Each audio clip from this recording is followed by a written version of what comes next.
The elements that fall into what we call the metalloid group are the elements that fall along the stair-step line that is typically seen on many periodic tables, starting at the top of the P block with boron and going down and to the right one block each time.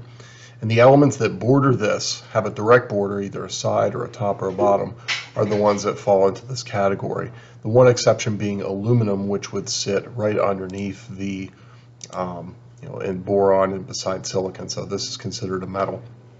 But the other elements, boron with its letter B is typically found as an additive with silicon dioxide to make borosilicate glass, more commonly known as Pyrex glass that you might find in laboratory equipment.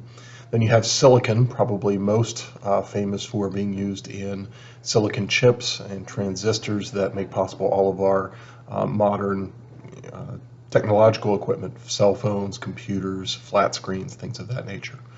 Germanium Ge is also used as a semiconductor, just like silicon.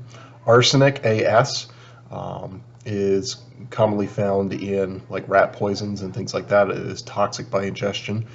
Antimony has the strange symbol Sb, but that derives from its Latin name stibium.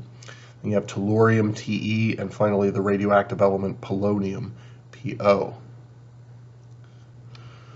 The next group is immediately to the right of that stair-step line in this little corner pocket, and collectively the elements that are to the right of the stair-step line are generally classified as non-metallic elements.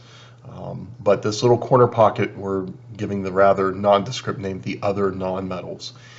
Many of these are very common and recognizable, such as hydrogen H, which is in the upper left corner here, but then the rest of them are in this section right above the stair step. So you have carbon, C, different allotropes of carbon, graphite, diamond, coal or charcoal can be found. Same element, just different arrangements of those atoms.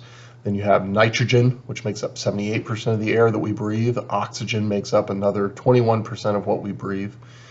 Phosphorus, which comes in different allotropic forms. And sulfur, which is the stuff that in its solid form usually has that rotten egg kind of smell to it. And then finally selenium. So the symbols for these are pretty straightforward and recognizable, and most of them are only one letter instead of two letters.